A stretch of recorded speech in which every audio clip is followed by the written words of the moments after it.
Ayer hubieron varias noticias potentes. La distribución funcional del ingreso es una que es la peor de la década.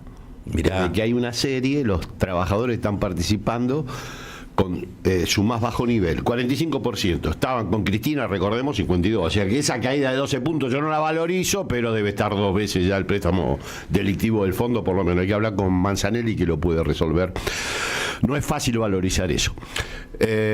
Pablo Manzanelli. Pablo Manzanelli de Cifra, Flaxo, bueno, Claro, Eduardo Basal. En más de 100.000 millones de dólares. La transferencia de los pobres a los ricos. Bueno, ahora se prolongó y probablemente sea. Ahora tenés un semestre más. Exactamente, bastante 100.000 más. millones de dólares. Claro, porque acá nada se pierde, todo se transforma. En un año. No, bueno, pero ahora estamos peor. Pero pará, no, quiero señalar esto. Y luego ustedes lo comentaron en la apertura. Otro dato significativo. Bueno, esta caída de participación se empalma con el Gini, que ya comentamos acá, que es el peor en 16 años. Un nivel de concentración inédito. Que al mismo tiempo empalma con la utilización de la capacidad instalada. ¿Qué querés con estos salarios? ¿Qué querés con este nivel de participación que pase? Bueno, la capacidad instalada va a ser la más baja. Sobra, claro. Parece que Caputo dijo que estaba bárbaro, porque así no se recalienta la economía. Si sobra gente, sobra.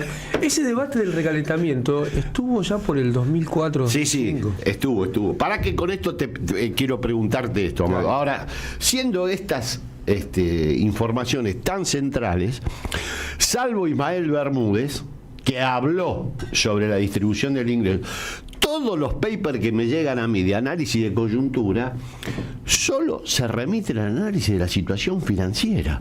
¿Qué pasa con el CCL? ¿Qué dice Caputo? ¿Deja de decir? Yo creo que ya con eso el gobierno ganó. Mira, yo quería empezar por ahí. El que domina. Y ahora sí abro el juego para que Amado pueda El que elige la profundizar, agenda, la doctora. Pero ¿por qué pasa esto? Porque si vos me decís, mira, acaban de dar un dato poco relevante, tampoco vamos a estar hablando. Escúchame, 55 puntos de pobreza, 20 de indigencia, participación en caída récord, Gini de concentración, el más alto en 16 años, capacidad instalada a pique. ¿Cuál es el tema? El CCL. ¿Pero a vos te parece? ¿Por qué, Amado? ¿Por qué? Encima dicen, perdón, ¿puedo decir una mala palabra a la mañana? Bueno. A ver, diga. Los análisis son bastante tontuelos. Bien, porque hay pibes escuchando, ¿no? Por eso. Baladís, a mí me gusta eso. ¿Por qué estamos más con la cuestión financiera y algo que es estructural, que tiene que ver, refleja la economía real, o los resultados de la economía real? No. Para mí, siempre todo tiene que ver con lo político y con las relaciones de clases. La teoría económica dominante es una teoría económica de clase, no es una ciencia, la ciencia económica. Ajá. Es un programa político disfrazado de pseudociencia. Y es el programa político de la clase dominante. Entonces es lógico, y sería baladí no entenderlo, que defiende al capital por encima de las cuestiones del trabajo, por encima de las cuestiones de la ocupación, por encima de las cuestiones de la educación, la salud, todo eso. Entonces, cuando vos elegís medir y prestar atención a las variables financieras, todo lo demás queda en un segundo o tercer orden. Entonces, lo primero es entender que es una cuestión de clase. Lo segundo es una cuestión política en la Argentina más vieja que la escarapela. Cuando vos pensás la Argentina desde la ciudad de Buenos Aires hacia las provincias, la pensás de lo financiero a lo productivo. La gran diferencia es pensar la Argentina de lo productivo a lo financiero, es decir, de las provincias del federalismo hacia la ciudad-puerto. ¿Qué tenés hoy? Gobiernos integrados solo por personas de la ciudad-puerto, con una visión solo de la ciudad-puerto, como si el resto del país no existiera. Y esto va desde el clima, que te dice, salí con paraguas y estás en Jujuy y decís, che, acá qué onda. A la cuestión del contado con liqui que traía Artem y los bonos. Entonces, Argentina está pensada por esta gente cuyos paradigmas son Caputo, Sturzenegger, Milei, desde lo financiero a lo productivo. Ahora tengo una pregunta ahí, porque si estamos hablando de que este es un capitalismo de valorización financiera, ¿no suena lógico que estén ocupados en los asuntos del contado con liqui, los dólares financieros? Claro, es la dictadura del capital. Las variables que Ojo que dijeron ayer, que Adorni dijo ayer que no les interesa el dólar y tampoco les interesa el riesgo país. Dice la distribución del ingreso, no el riesgo país. Por que eso encima lo van a tener bastante favorable porque el vicejefe del Banco Central, Werring, es del JP Morgan, que claro. es como los Doriñac cuando entregaban el handicap en el polo. Sí, eran los ellos 10. lo hacían y se lo entregaban a ellos, que siempre tenían el más alto. Es de la JP Morgan. Sí, claro, la JP Morgan. Es una referencia interesante. Ahí tenés lo que está sucediendo en Argentina hace rato, ¿no? Hace rato, porque Guzmán fue parecido, ¿no? Jamás habló de una cuestión vinculada y menos se ocupó a la producción, al trabajo, a la vida de las y los argentinos. Ellos miran lo que el sistema dice que hay que mirar, el valor de los bonos, el valor del dólar, y nosotros pensábamos la economía de otra manera. Claro. En los 12 años y medio. Ahora, lo que describía recién Artemio, que serían las consecuencias de este tipo de mirada sobre la economía. Claro, son las consecuencias porque si vos pones atención solamente en esas variables, te ocupás de esas variables, el resto queda fuera del análisis y por ende va al garete. Acá, mirá, anarquía para el tipo de cambio no hay. El gobierno no solo opera, sino que ha decidido intervenir con las reservas del Banco Central. Mal, tarde y con poquitas, pero ha decidido intervenir. Interviene a favor del capital en la cuestión de que el salario no puede aumentar, ni las jubilaciones. Interviene, también decidió intervenir en la cuestión de las prepagas. O sea, el gobierno de anarco no tiene nada y participa. Ahora, sí es no intervencionista en aquellas cuestiones que le mejoran la vida a las personas. Sí, interviene a favor del capital. Yo creo que el que nomina, domina, y el que jerarquiza también. Porque acá hay una sobrejerarquización o una valoración, por supuesto, siempre desde el lugar de lo universal, hay igualdad y demás, una jerarquización del capital y todos sus agentes económicos y su sincronía respecto de la vida de la gente. Lo vemos en todo. Mirar la economía financiera respecto de la economía productiva, considerar como un logro que la capacidad instalada esté menos del 60% o no hablar siquiera de la caída del consumo. Eso tiene un axioma de base, un concepto de base invisible, tácito, que es la condición de posibilidad de que se hable normalmente de estas cuestiones, porque la indigencia, la pobreza, la transferencia feroz de recursos está naturalizada y normalizada, más allá de la tristeza que produce en el pueblo una situación que nos produce como la actual y que te queden menos armas para salir a luchar. Lo cierto es que hay un discurso público que justifica esa circunstancia. Bueno, nosotros en términos periodísticos hablamos de la agenda. La agenda está ordenada por ciertos temas y cuando se jerarquiza sobre esos temas se está invisibilizando a otros. Bueno, digo, ciencias sociales se hace lo mismo, ¿no? Bueno, ahora, yo tengo una pregunta para hacerles, ¿no? Y arrancamos por donde quieran, digo, pero la lucha de clases ¿se terminó? Preguntar a Warren Buffett. Nunca. No, yo Buffett dijo de que sí. A mí me parece que Lo que pasa es que le están ganando ellos. a mí me parece que lo que dijo Amado es clarísimo, es un tema de clases. La mención que hace la doctora Salvo sobre Kravets, para quienes no lo hayan escuchado, lo entrevistaron ayer, él es secretario de... Pasó el hombroso y dijo que era mucho. Exactamente. Se fue la mano, el Diego le dijo. secretario de Seguridad de la Cava habló de los cartoneros, habló de la gente en situación de calle. Dale. ¿Querés escucharlo? A pedido de Rinco, dale. El problema es que nosotros tenemos que educar a los niños y niñas del sistema educativo argentino para que hagan dos cosas. O sean los que crean esos empleos, que le aportan al mundo esos empleos, que generan empleo, que crean empleos, crear Marcos Galperín sería, o crear argentinos y argentinas que sean capaces de vivir en la incertidumbre y disfrutarla, de entender que el no saber lo que viene es un valor. Esto es un audio del entonces ministro de Educación, Esteban Bullrich, debe ser el año 2017, antes que fuera candidato a senador. ¿Y qué es lo que nos decía en pleno gobierno de Cambiemos? Nos decía, mira, hay dos clases de argentinos. Están básicamente los que no tomaron la precaución de nacer ricos, con lo cual esos tienen que gozar con la incertidumbre. Y los otros, los Marcos Galperín, que estaba sentado al lado de él y es uno de los grandes ganadores del modelo actual, son ellos que generan empleo. y a los que, no lo dice, pero está claro en el enunciado, a los que el Estado le tiene que dar garantías para que inviertan. Entonces, esto, alguna vez lo hemos hablado acá, para mí el Gobierno de la Libertad Avanza es el segundo tiempo enunciado por Mauricio Macri. ¿Garantía su impunidad para que saquen? Bueno, las dos cosas. Porque vos fíjate, acá viene la truchada de la teoría económica estándar que tiene prestigio. Incertidumbre es una característica en la cual vive la humanidad y entonces los ciudadanos tienen incertidumbre. Ahora, se dan vuelta y dicen a las empresas hay que darle certezas. Entonces, las condiciones en las cuales viven. Certeza que ni siquiera pidieron. El RIGI,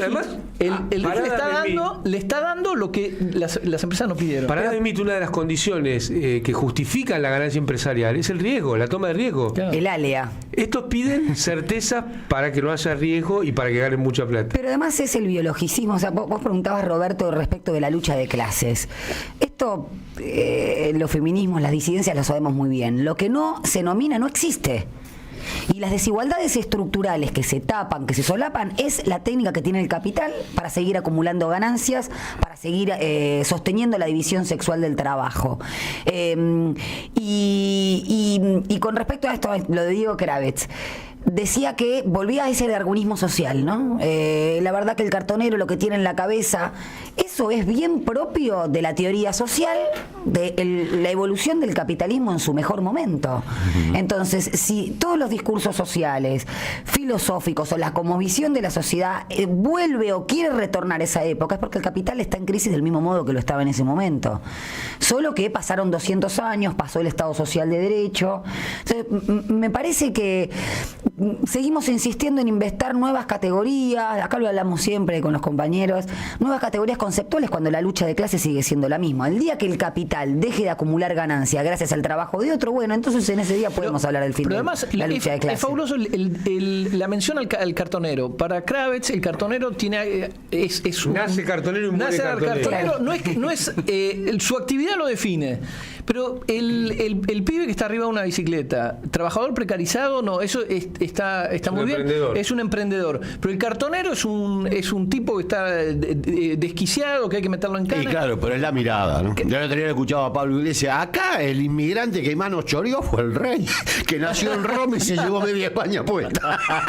Viste que están contra los inmigrantes. Es una cuestión de perspectiva. Claro. Les voy a citar algo, a ver, Amado, a ver, doctora, ¿qué dicen, después voy a decir quién lo dijo y dónde. Dicen algunos traficantes que existen dentro del país que no tenemos dólares.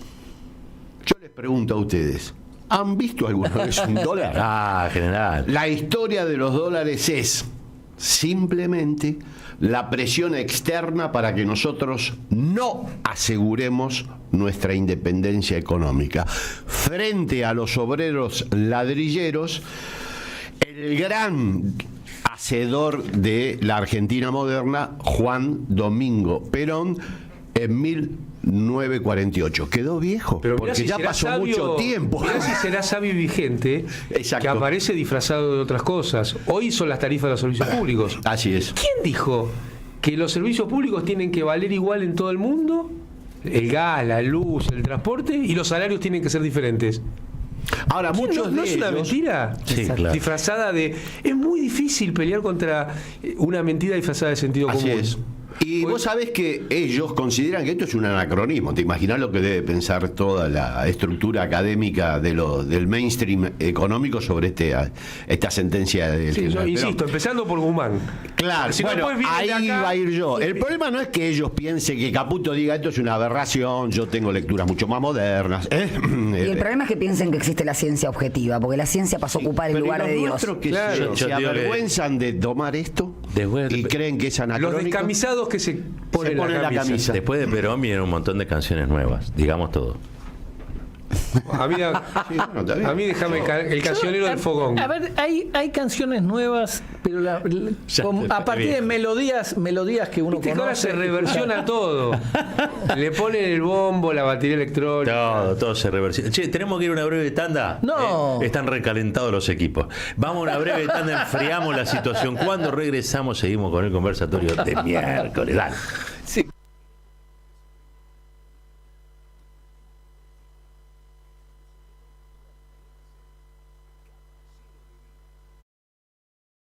AM530.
Y el primer error en eso es el cuervo.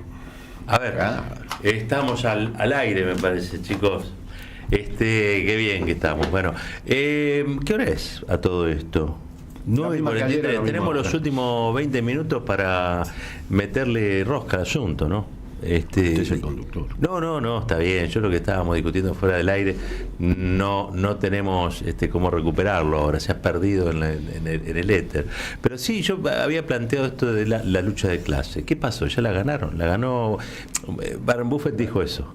Y acá en la Argentina apareciera, no sé, bueno, pero la forma histórica concreta donde la lucha de clases aparece en Argentina es el peronismo. Si no, parece que estuviéramos todos analizando en abstracto. El que fundó claramente la Argentina con una perspectiva de clase, a pesar de lo que digan los teóricos doctrinarios, fue Juan Perón, que hizo que, entre otras cosas, la clase trabajadora se constituyera, o sea, fue preformativo y al mismo tiempo la empoderó. Obtuviera derechos. Dos grandes mecanismos. No puede pensar la Argentina sin la presencia de Perón, Néstor y Cristina, en términos incluso de clase. Que vos podés compartir o no, no sobre importa, todo. Es otra discusión. Y de disputa de escenario político también, porque la perspectiva de la izquierda, por lo menos en Argentina, no, creo yo, ¿no? En términos sociales, no sé si ni siquiera laborales, no modificaba el estatus jurídico del trabajador. Quien lleva la escena política Exacto. al laburante, tanto en su individualmente considerado como las organizaciones gremiales, es el peronismo. Y me parece que lo hizo a través de la disputa de la estructura estatal, porque fue que acercó el Estado y se le dio el escenario para entronizarse. Yo, la verdad que me parece que estamos en las discusiones propias. ¿No era Fukuyama el que había dicho el fin de la historia? El fin de la historia. Insisto, o sea, en tanto y en cuanto la ganancia sea el norte, que la estemos perdiendo es otra cosa. Pero que no exista la lucha de clases es un discurso casi mileísta, volver a la igualdad y la libertad real. El otro día hablamos del Estatuto del Peón, uno de los grandes horrores del peronismo que la sociedad rural rechazó, y en el texto de rechazo a la sociedad rural hablaba de los salarios. Entonces decía, en la fijación de los salarios es primordial determinar el estándar de vida del peón común. Son a veces tan limitados sus necesidades materiales que un remanente trae destinos socialmente poco interesantes. Ernesto Sanz. Kravets. Dicho en otras palabras, se la gastan en vino. Si le sobra una moneda, se la gastan en vino. ¿Pensás que eso está Y el superado? problema es que nosotros dijimos que mal que se la gaste en vino también. Claro. Exactamente. Empezamos a ser sommelier de los gustos de la clase trabajadora. Justamente, en vez de darle plata, de inyectar dinero hacia abajo, empezamos a inyectar comida justamente para que... No, porque los ricos es que se la infaló. Claro, exactamente. Acusación severa, bien. Era buena. Pero volvemos, favor, seamos amplios. volvemos Acá atrás. Gerardo Martínez Hay lugar escribió para recién, todos. dijo que la lucha de clases no es que terminó, pero es el entretiempo. Está cantando Shakira. Que ya viene el segundo tiempo. de Sí, la vos lucha de pensás que clases. estos temas están superados. Escuchá a Ernesto Sanz, un tipo moderado del radicalismo, que dijo que la asignación universal se iba por la canaleta de la droga y el juego. Ese sí, me acuerdo, cómo no. Que además me Pero son encanta. las discusiones de principio del siglo XX, con las primeras conquistas históricas. Vos Se van a ir a la lucha de clases. taberna. Pero además me encanta el prejuicio disfrazado de estadística. ¿Dónde conseguiste la estadística del aumento de consumo de droga? ¿Quién te la dio? Igual, para Milei lo superó a todos diciendo Diego Kravets. el mismo día que le pegaron el tiro a Trump, que era un izquierdista. Un izquierdista, sí. ¿De dónde lo sacó? No, y le preguntaron. No lo dijo, lo Presidente. escribió en un Twitter el presidente de la Nación, en el Twitter de condolencias. Puede hacer cualquier cosa. Si hay una ventaja que tiene este presidente que puede decir y hacer cualquier cosa. Hasta que estalle todo por los Bueno, aires. ese va a ser otro momento. Exacto. Ese va a ser otro. Pero digamos que hoy todavía disfruta del estado de perplejidad Sí. en amplios sectores de la sociedad. Unos dicen no tuvo luna de miel. Yo creo que sí tiene una luna de miel de perplejidad. De nuestro lado al menos es como cada mañana decimos, pero ¿dónde? Porque ¿Cómo es la puede luna ser? de miel que tendría Freddy Krueger. Claro, exactamente. Sí, Por sí. eso no se nota que es luna de miel. No me Bueno. imagino con quién. Parte de la luna de miel está Cruella de Vil. adobada sobre finas Finas hierbas. descargas de perdigones, Claro. gas pimienta, ¿no? Digo, también digamos que la perplejidad viene acompañada de que ha habido una actitud muy represiva y la mayoría de la gente dice, che, ¿qué hago frente a esto? Y mucha dirigencia política mirando para otro lado, ¿no? La plancha. Sí, claro. A mí yo critico los nuestros, pero me confieso que estoy hipnotizado por el radicalismo, que en la misma semana. Lindo, No, es mi ADN. Con la buena. Mi ADN alfonsinista. Sí. Es en la misma semana o casi en la misma frase. Por un lado le votan la ley pasta base y le votan las facultades delegadas, y en el otro dedito al cielo diciendo no puede ser, el presidente tiene que terminar con el paradigma amigo-enemigo. Flaco, ¿por qué va a terminar con ese paradigma si tratándote de rata inmunda consigue que le votes todo? Bueno, pero porque acá hay un plan más general en que está consensuado, digamos. Absolutamente. ¿No? Sí, sí. Yo creo que vamos a terminar con yo me acuerdo mucho de la escena de los 90 donde se le criticaba a Menem que se cortaba la patilla o que jugaba al básquet. Bueno, yo creo que vamos a terminar en eso. La pista de Anillaco, la Ferrari. Porque la jugada sistémica es echarle la culpa al individuo y no al programa. Obvio. Pero escúchame, yo en esa época trabajaba en una editorial bastante conocida que dirige, bueno, Artemio habla siempre de Tinturelli, pero en esto quiero ser, digo, se podía criticar los aspectos estéticos en la década del 90, que eran la mordida, el soborno. Ahora, la cuestión central del modelo no se tocaba. Y de hecho llegó la Alianza a hacer lo mismo, digamos. No se tocaba la convertibilidad, no se tocaba el 1 a 1, no se tocaba absolutamente, digamos. Así es. Y creo que en ese punto estamos, ¿no? Porque eso es lo que la ciencia económica dice que está bien. No sé dónde sacaron que está bien, pero dicen que está bien. Estuve en La Rioja hablando de Menem. Lo quieren allá.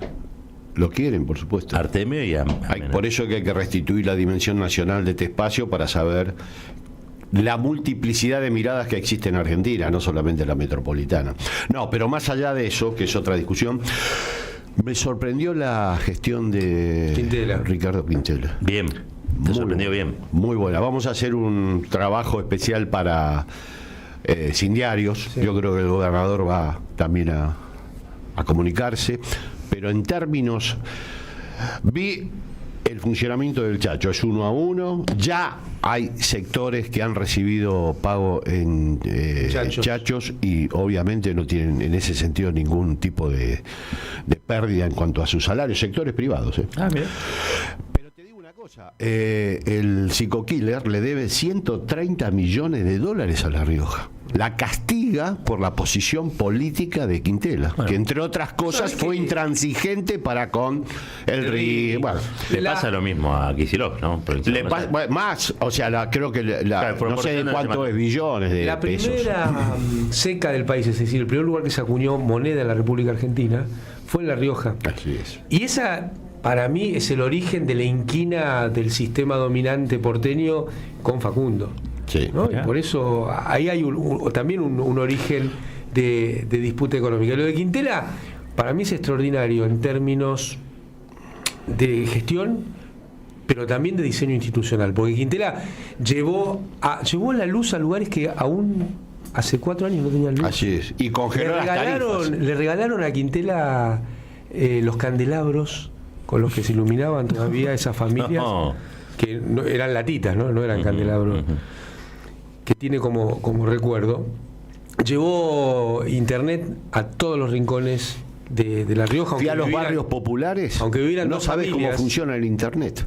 El barrio Obispo Angelelli, el barrio Néstor Kirchner. Pero además de eso, una foto que estaba Angelelli dentro de la catedral.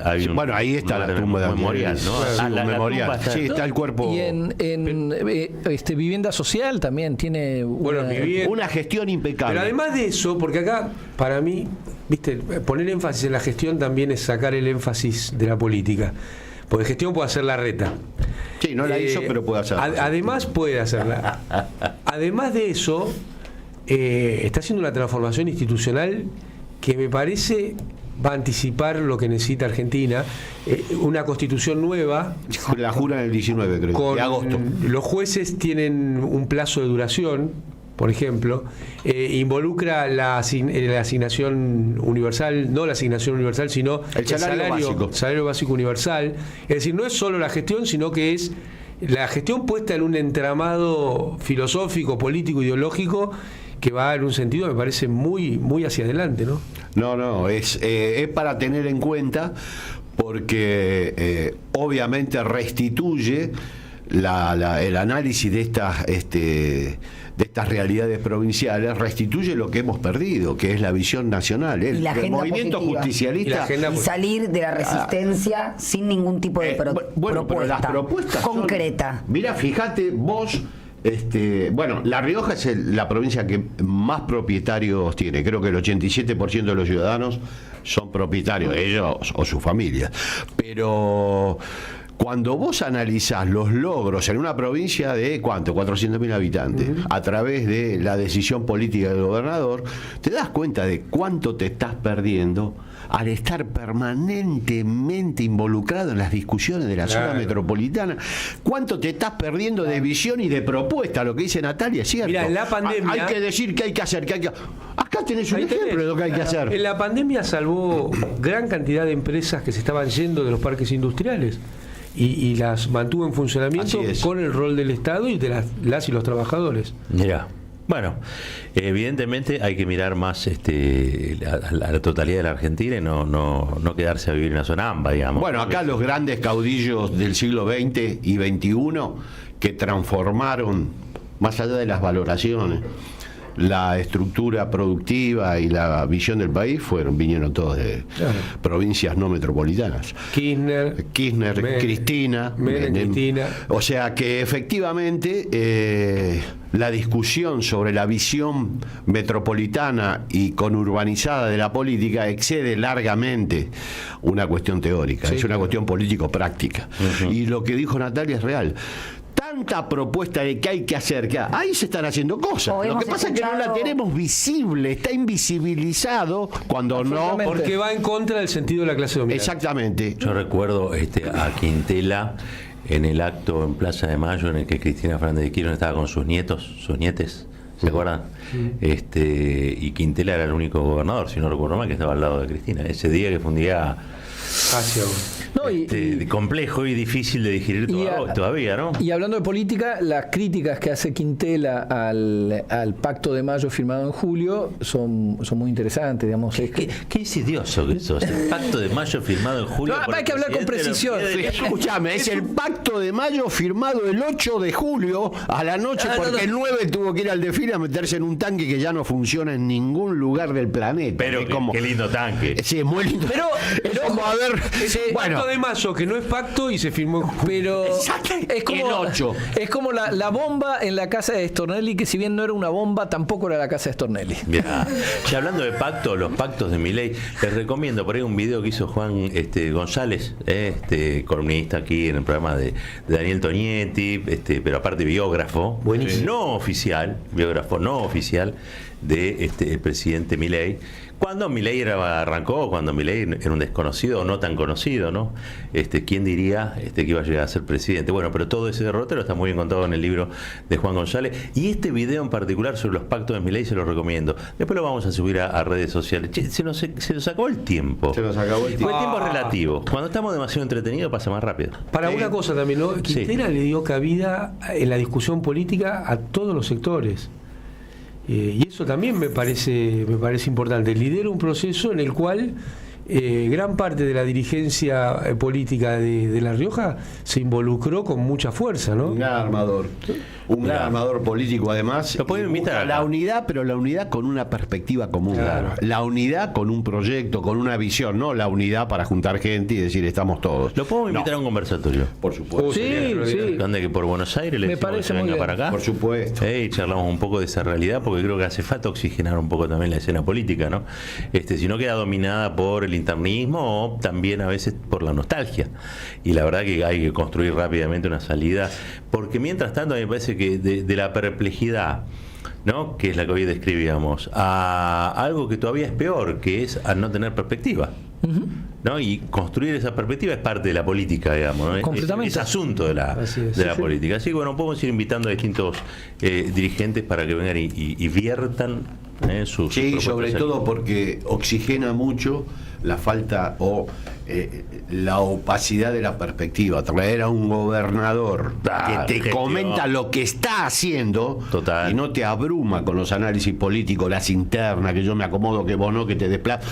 Digamos con el es muy gratificante de la crónica. Muy Mirá qué bien que lo dije. El organismo de la crónica.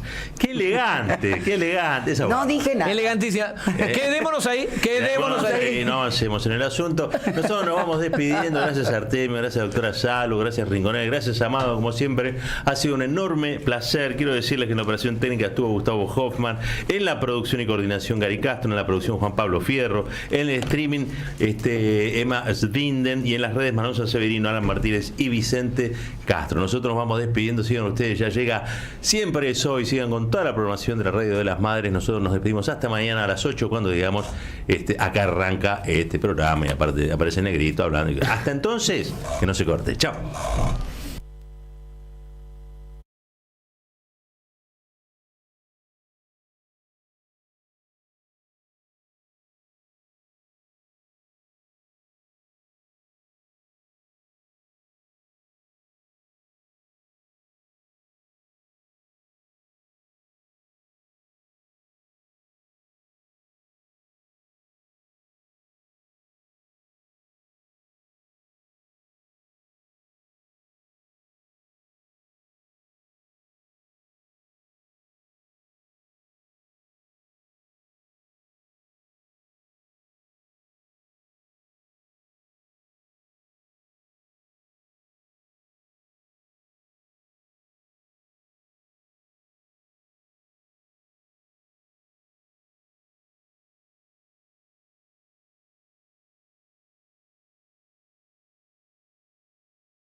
Estamos aquí, esto es Siempre es Hoy. Capítulo estreno, 10 y 2 minutos, día miércoles. Después del conversatorio que hace muy bien Roberto Caballero, Amado, Artemio, la doctora Salvo, Rinconet y demás. Estamos aquí con Siempre Soy.